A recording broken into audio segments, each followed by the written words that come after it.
Hi everyone, here we go again with another one of those live sessions that I do every Wednesday. Apologies again for last week when the phone did the big spill out of the holder. Hopefully today that won't happen. If it does, I'm done with this live stuff. As you know, these are informal, they're not professionally edited videos, etc. So it's just some topics that we can talk about when we're in this little place of please stay at home, level 3. Not too bad. So I thought today I'd talk about the way we talk to ourselves and the words that we use. Really important, the words that we use when we speak to ourselves. Who do you talk to the most in your day? Yourself. And if you're sitting there going, no I don't, you're doing it right now. So we have thoughts all day, and these thoughts continue and continue and continue. We put a post out recently, a little meme saying, I never thought I was a bully until I heard the way I was talking with myself. And really what the root of that is the self-talk, negative self-talk, which a lot of us do across our day. It happens particularly if you don't concentrate on what your thoughts and your thought processes. So words are really important. And let's have a look at some words that we can use across our day to help ourselves. So as you can know, I've got them sitting up here on this little thing, the inner critic. The inner critic is something that's designed to keep us safe. Now, what it does is you do something and our mind perceives it to be wrong. Our mind perceives it to be something that isn't as good as it should be, perfectionism, all that sort of thing. You know, you do this wonderful 20-page report and there's one word in there that somebody comes back once you've published that and says, you know, you've made a mistake. It should be T-H-E-I-R instead of T-H-E-R-E, and you beat yourself up about it. That thing is designed to improve us, really. That's what it's a safety risk management tool, but designed to improve our performance levels. But the thing is, we beat ourselves up about these little mistakes that we make. So, we tell ourselves that you're a loser, you're a failure. You know, I beat myself up when that phone went bouncing across the floor, and it's not the first time it's happened. It's happened 2 or 3 times in prison. So why didn't I fix it?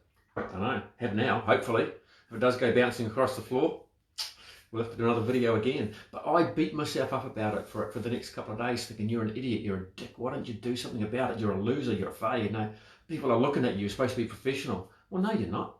I don't have to be professional for you, do I? Hope not. And so the way I end up getting over this stuff is just that inside my head, I just tell myself to shut up. You know, blink in my eyes and say, stop.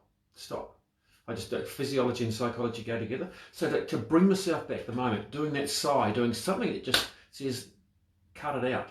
It's a helpful tool that we don't need anymore. So the way to overcome it, these things, so when we do have these little inner critics, that moments that beat us up, is look at what you did well. What did I do well? Well, it was a free video last week, wasn't it? I've got a few notes here, but those are just done live to put myself under pressure a little bit. So I had quite a few likes. Quite a few people came in afterwards and said, hey, can you finish the video off? Because we can't hear the sound. So we redid it. And how can I improve next time? Well, I got a hacksaw out and I dug a big hole in this little stand on my phone. Now, hopefully it won't pop out. If it does, I'm going to throw it out and get another one. And so that's how I've learned, and I'm here again, back on the horse as it likes. So that's how we deal with the inner critic. We also have the imposter. The imposter is something that is designed to keep us within our comfort zone. Now, I was in Canada once doing a live presentation in front of 300 men, all men in the forestry industry. And I was taking them through this breathing technique, that 6-second one that you've heard. And I looked up, and as soon as I looked up, all the men had their eyes closed, and they were just... And I went, this voice inside my head said, you're a builder. What are you doing? You're a dick. Stop this. You don't have the authority to do this. And it just hit me, and I went white. I had this pasty, and I went, shit, I've travelled right across the world to do this, and now I'm failing. Isn't that crazy? So all it's designed to do is keep us within our comfort zone. So we like neural pathways. So here's the thing about the imposter. If we want to improve, we have to step outside of our comfort zone. So what are you doing to step outside of your comfort zone to make you a little uncomfortable? How do we improve ourselves if we don't get out of that comfort zone? You know, there's lots of those memes around it. Nothing changes if nothing changes and all that sort of stuff. So that's what the imposter is designed to do, to keep us in this little comfort zone. Step outside of it. go run to the fire, all that sort of stuff that I talk about quite a bit. That's the way we can get over this stuff. And I want to talk a little bit about words that are around the place at the moment. So my diagnosis when I had depression, for those that don't know, I had depression and I was suicidal a number of years ago, 1999. I like to think it was when the millennium, when my ticking in the years didn't quite tick over properly and I fell over. And I was diagnosed with accumulated stress disorder. And I held on to that because that's what I thought it was. Then I met a great person, Kyle McDonald, a psychotherapist. He said, "Oh, you had burnout." And I said, "No, I've got accumulated stress disorder." He said, "No, it's not, it's burnout. You just work too hard, weren't looking after yourself, etc." So regardless of what I used to, now I'm quite proud of the fact I had burnout. Don't know why I'm proud of it, but it's certainly something that I've learned from. So because I kept telling myself I was stressed, I became stressed. This is the key. What we tell ourselves we become, and it's. I've just finished my second book. It's with the publisher right now, getting the final stuff done before it's published around August, September. And thinking about what we're thinking about is what we have to do. You know, words. We have the mental disorder is another one, isn't it? Mental disorder. Mental. Well, let me tell you about the word mental. The origin of the word mental that came from the word mens, MEN''S, which meant mind. So if we're calling it mental health, why didn't we call it mind health? Because that's what the origin of the word was. I like going back to origin of words, and so it's not mental health, it's mind health. You know, disorder. We have a mental disorder, do we? What's a disorder? We're all different. Perhaps we could change it to I have a condition or I have a difference. What about if we said instead of a mental health problem or a mental disorder, what about if we change that to a mind condition or a mind disturbance? So that's what I want you to think about, what you're telling yourself. Let's look at the words that we tell ourselves with pressure. What is pressure? Who puts you under the most pressure? Yourself.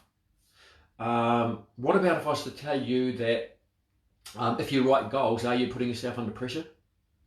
Are you? Or are you challenging yourself? This is the thing. Change words. You're not under pressure. You put yourself under more pressure than anyone else does.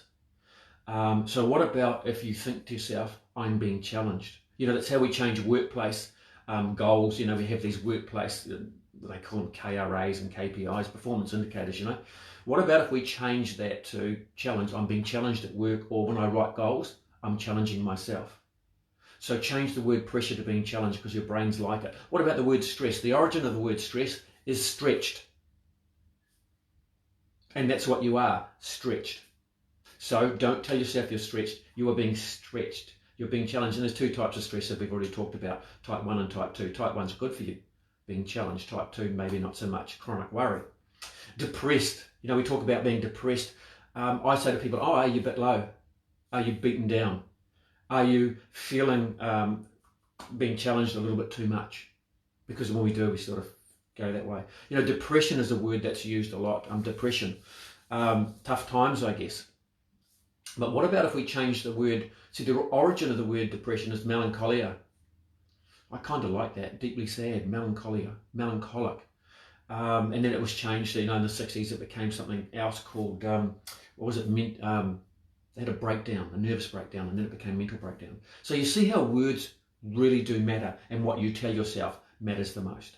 So I want to leave you with this little message if I can, and it's important that you know this, that we are all better than we think we are. We have all of these things. We have the inner critic, we have the imposter, we all talk to ourselves, we all have a younger self, it's half your age, don't you? We all have these things that we all worry. They're risk management tools designed to keep us safe. So we are all better than we think we are. And we're all stronger than we think we are, because all of these things are nothing but thoughts. And whose thoughts are they? Yours. So who can change them? So start changing the way you talk with yourself. Will change your thoughts. And breathing will change your thoughts. We are holding ourselves back. Trust me, I've got hundreds of books on this stuff. What I'd like you to do is to go with your heart and not your head, because your heart knows best, and that's the key to all of this. Go with your heart and not your head. It's been my pleasure to be here. Hopefully it's been helpful. What are you thinking about right now? Because I want you to start thinking about what you're thinking about. If you do need to reach out, do know I'm here. If you're deeply down in the mire, 1737, but comment below if you want to. Do touch base through our website. We've got lots of helpful tools there for you. And I hope it's been helpful. It's been nice to be with you again, and look forward to catching up next Wednesday. Take care, everyone. See ya.